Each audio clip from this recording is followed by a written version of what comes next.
So places are unique because of their particular history, geography, culture. They're also unique because of the individuals who live in them, who just happen to live there, be born there, and make such an amazing impact on their communities. We all know those individuals. They might be elected officials, they might be community leaders. Just think for a moment who the individuals are in your community that inspire people, that make an impact. Jeannette Mare is our keynote today. She is the founder of Ben's Bells Project, a local nonprofit organization that is all about intentional kindness. And I'm going to let Jeannette tell us what that means and why it matters. What I want to say is that she is one of those inspiring individuals in our local community. And she's here because of that and so much more. As Jeannette shares her message, I encourage us to listen on many levels for the relevance to our work. Here are some questions that I thought of. I know her work, of course, so I had a few prompt questions, but your own will bubble up as you listen. But here are a few of mine. Is my school a kind place for all who spend their days there? What steps can I take to foster resilience and agency in students who have suffered loss and tragedy? In what ways is intentional kindness embedded in being a critical friend? And what can I do to restore hope in my community? So those are a few questions that come to my mind as I think about the work that Jeannette does. She's going to take us through her story, as I said, and share her work and her message. And you will each, I believe, take meaning away that will impact your work over the next few days and your work back home.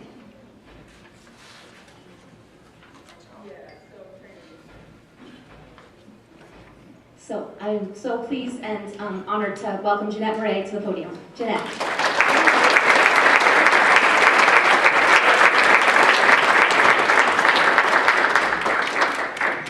Good morning. Thank you so much for having me here today. It is my honor to be with you. I so respect that work that you do. Carrie, I so enjoyed your introduction to this beautiful, beautiful place that we locals call home. I'm just thrilled for all of you who are from out of town to get the chance to experience this place that we're so proud of. Maybe if you watch late night television, you know that Arizona gets a little bit of a bad rap now and then. Well, we in Tucson want to tell a different story, and so it's my honor to be part of the local flavor around here, and I hope you enjoy every moment of your stay here. My story is a sad story, and a lot of people, think that we shouldn't talk about things that are sad. We don't want to make anybody feel uncomfortable. Well, I couldn't disagree with that more. Learning to support each other during very hard times is a skill set, and it's something that we can get really good at. And quite frankly, our culture at this point is not that great at it. There's a tremendous amount of pressure to keep that stuff down, to be strong, to, don't cry too much, all of that stuff.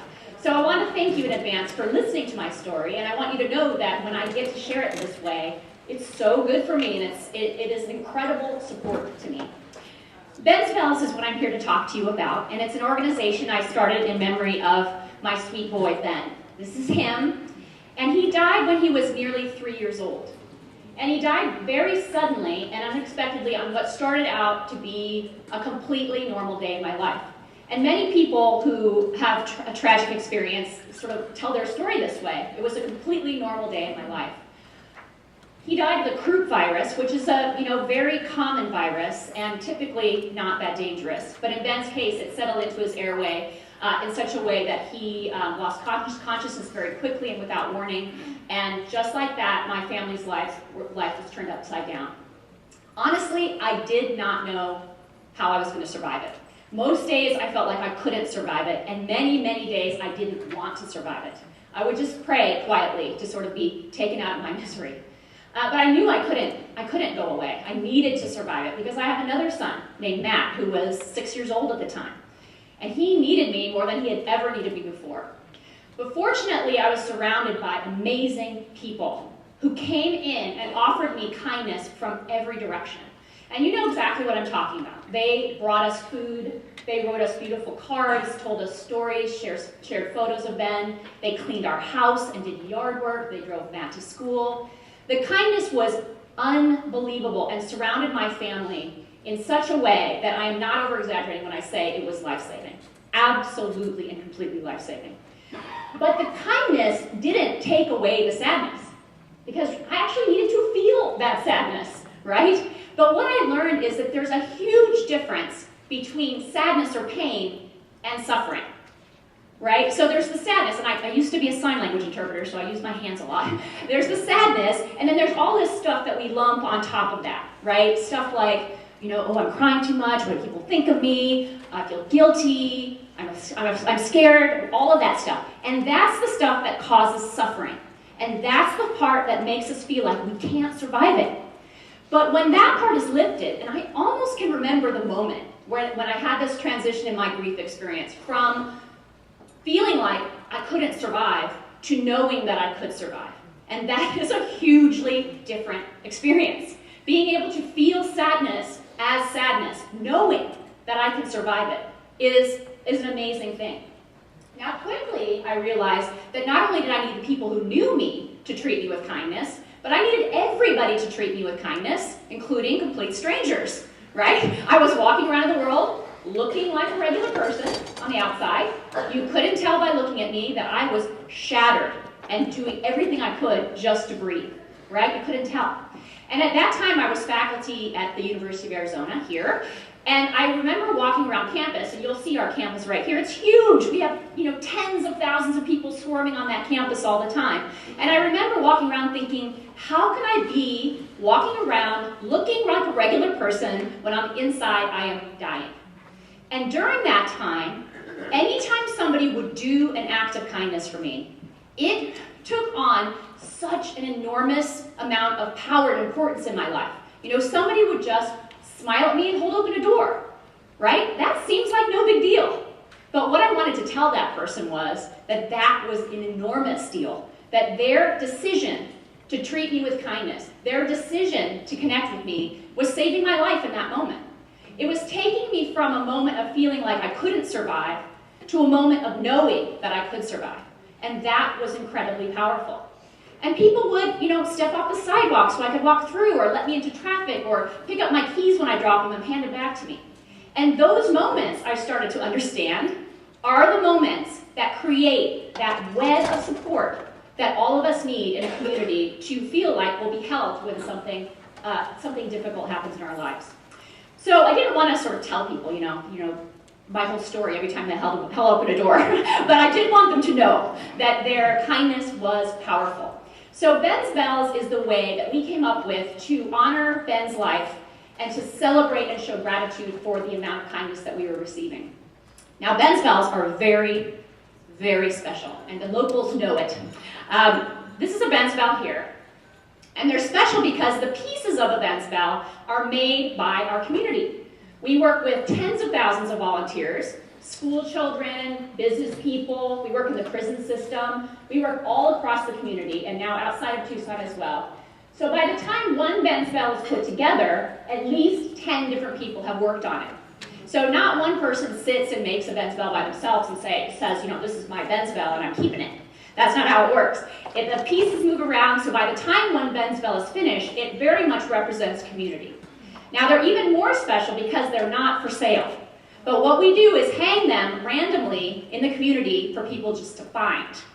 So you may be strolling along, U of A campus, the river path, grocery shopping, whatever. If you see one, it has a tag that says, you have found a Ben's Bell, take it home, and remember to spread kindness. Now, thank you for that reaction. Now, this is something we started very small, and literally in our backyard, in our garage, as something to do on the first anniversary of Ben's death. And we hung out 400 bells at that time.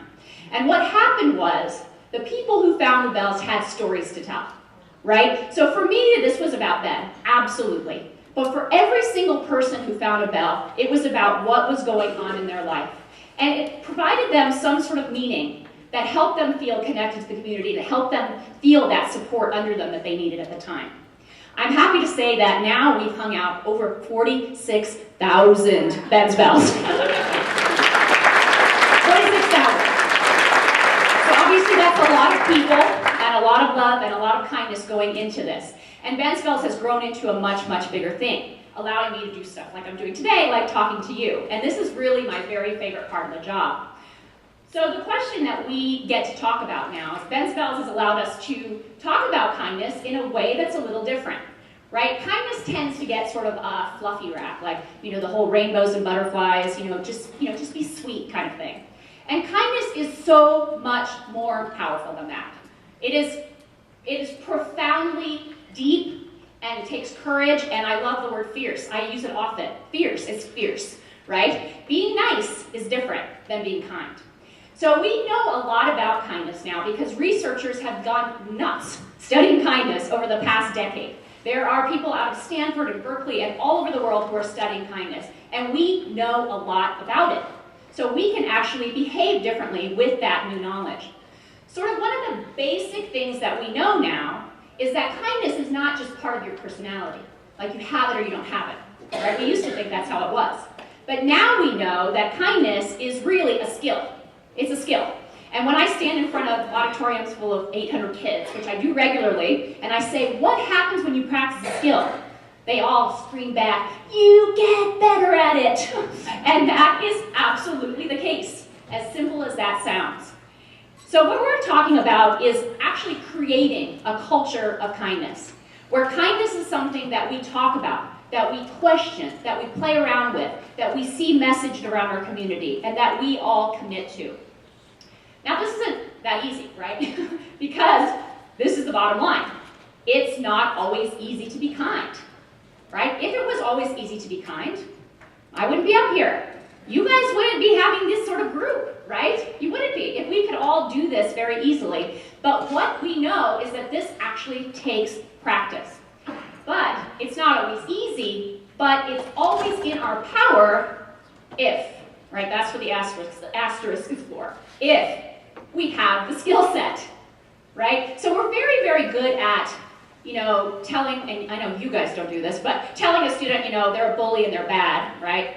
And not as good at saying like, whoa, that behavior was not okay, and now let's learn some really serious kindness skills, right? Let's offer you a skill set that you're not demonstrating right now.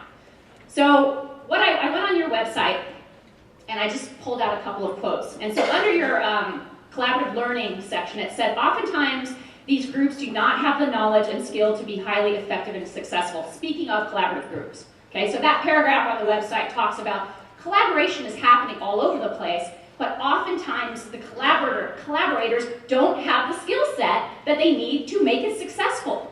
And that's exactly what we're talking about here. We often don't have the skill set that we need to get along with each other in the world. It's not as easy as just saying, oh, just be nice to each other. There's way more to it than that. So I used to teach in the College of Education at the U of A, and I taught discourse analysis. Doesn't that sound fun? Yeah. you guys are a good audience. Most people are like, discourse analysis, horrible. Now, actually, discourse analysis is fascinating, right? It talks about how we understand each other, how we make sense of each other when we talk. So there's a very basic concept that comes out of discourse analysis, and this quote sort of sums it up. It says, the human personality is a sacred thing. One dare not violate it nor infringe its bounds, while at the same time, the greatest good is in communion with others. Okay? Beautiful description of this pull we have as human beings. We have the need for independence, right? We like to feel like people respect us. They think we do good work. They, appreciate our opinions. We can do stuff on our own. We don't need that much help, right? Can you all relate to that part of yourself? I certainly can, absolutely. In fact, I was brought up in a household where that was the big emphasis, right? Being in control was what I was taught. Being perfect was what I was taught, right? Always be in control. Now, we also have the need for connection. We have the need to, be liked and appreciated and loved, and people laugh at our jokes and stuff like that, right? And these two things, the involvement and dependence, come into conflict constantly, constantly. So one clear example I use is, after Ben died, would it be kind for somebody to connect with me and do something for me and my family, or would it be kind for them to give me my space? What's the answer to that question? Yes. Yes. Exactly. So you could argue both sides, right? But what would happen if everybody gave me my space? I would be alone, all alone, and I guarantee you I would not have survived this alone. I would not have survived it. So we have this constant sort of push-pull between these needs that we have, and when I say we plus all the students we're working for, right, working with, and especially teenagers whose job is to try to get this independence part, right? They're trying to figure that whole part out. So at Bensfeld, we talk about kindness is actually learning how to connect and support each other without interfering with each other's need for independence. So again, from your website, this is under the critical friends groups.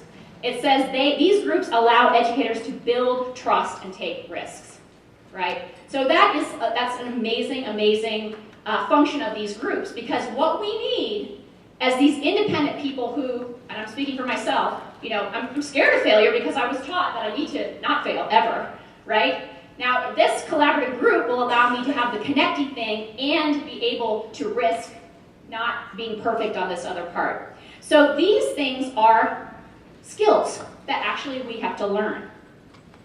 Because every day we have, you know, these threats, right? A threat to our independence, a threat to our connectedness, right? As Bensfeld grows, and I'm on the top of this bigger organization, my connection to the bottom is changing, and it's hard for me, right? So I have to figure out how I do the independent leadership piece, and I deal up here and also stay connected with the cool stuff that's happening on the ground. I deal with that every single day.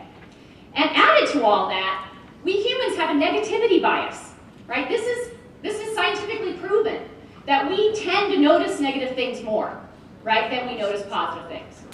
You know, do any of you can go through a week, you can have 100 great things happen to you, and then one sort of bad thing happens, and what's the thing you're obsessing about at night?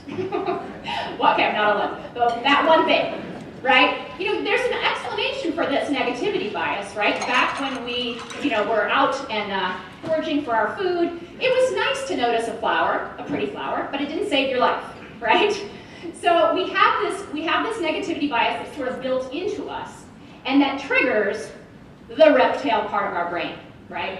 So you all familiar with your reptile brain? Okay, I've gotten very familiar with mine. So this actually is, you know, the very bottom part of our brain, and has a very specific function, right? It controls our bodily functions like breathing, stuff like that, but it also is all about survival, right? So that part of my brain clicks in instantly in certain situations. So if you were enjoying our Sonoran Desert, and you're out hiking on a trail, and a rattlesnake crawls across your path, should I tell them that the rattlesnakes are hopefully hibernating right now? But if a rattlesnake crawls across your path, what is the very first thing you feel? You feel it, right? You don't have to think about it. You just feel it, right? You just feel it. And that's great, because hopefully that gets you to back off and saves your life, right? The problem is this part of our brain clicks in way too often, right? So a teenager who, you know, sees somebody looking at them across the room might interpret that look as a threat, right? Or somebody disagreeing with you in a meeting might be sort of threatening. And this part of our brain will click in, and then we're coming from a place of defensiveness. The good news is, through practice with groups like yours, and through kindness practices, we can learn to observe that part of our brain, not necessarily extinguish it. I've actually learned to love my reptile, and I know it well. But I can actually learn skills to get me from that part of my brain to my frontal cortex, where I can actually make good choices, right? I can think about why somebody may be behaving that way. I can assume good intentions about a driver who cuts me off, instead of just flying off the handle. Those are all skills that have to be learned and practiced and practiced. And the good news is that with this practice, we can become very, very intentional instead of reactive, right? We can learn that we can have the control about how we behave. You know, we have so many things that are culturally conditioned in us, right? We think if we get a flat tire, that has to ruin our day, right? We can actually observe our reactions in a completely different way and take control of how we respond to situations.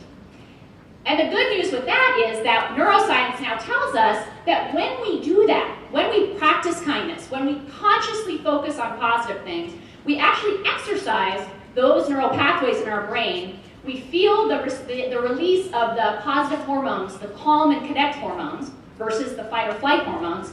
And as we practice that more and more, that's what gets easier for us. That becomes our go-to instead of the negativity bias. And really, that's incredibly exciting, that we can actually change the structure of our brain. And people, kids, adults who have spent the first part of their life maybe in real threat, in real situations that are threatening, and they're experiencing the stress hormone release over and over and over again, there is good hope that with conscious practice, they can actually learn to use their brain differently and experience a completely different reality. So I wanted to leave you with some place things around town. So Benzabelles has become a thing in Tucson, and I'm just overwhelmed with it when I walk around town and when I see people responding to the message. And it's an amazing thing that the people of this community, and now other communities too, are there any Connecticut people here?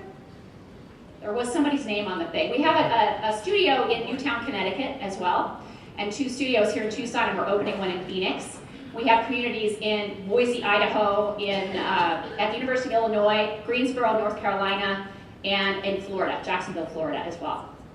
But what is really amazing to see is the way people have embraced this message.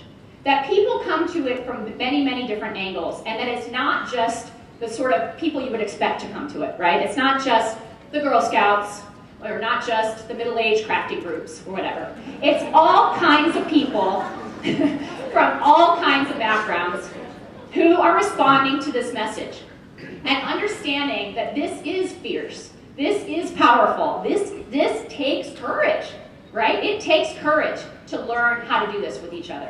So I wanted to just share a few images around Tucson, and then encourage you to look for some of these icons when you're out and about. I can give you a little hint that right next to City High School, there's a big one. There's a big one. So you'll see the Be Kind flower, and I have a few here, on cars all around Tucson, and on t-shirts and that sort of thing. Now, people don't stick this on their car and say, you know, okay, I'm kind and I'm done. They put this on their car because it provides gentle pressure, knowing that it's back there, and putting this on your car makes you instantly a better driver. This is true. This is true. We hear story after story. Now, Benzabelles is well known enough around here now that I have to be like Mother Teresa on the road. So let me tell you. My car says Benzabelles on the license plate, and I've got a few of these on there. And I actually, when I travel and I'm in a rental car, I actually feel a sense of relief that I get to be a little crazy on the roads. Not really. But seriously, I really use myself as a guinea pig because I am a fairly feisty personality. So knowing this, that it's on the back of my car, it really helps me breathe and slow down and consider people on the road. I think you can really tell the success of your organization by the number of people who get tattoos.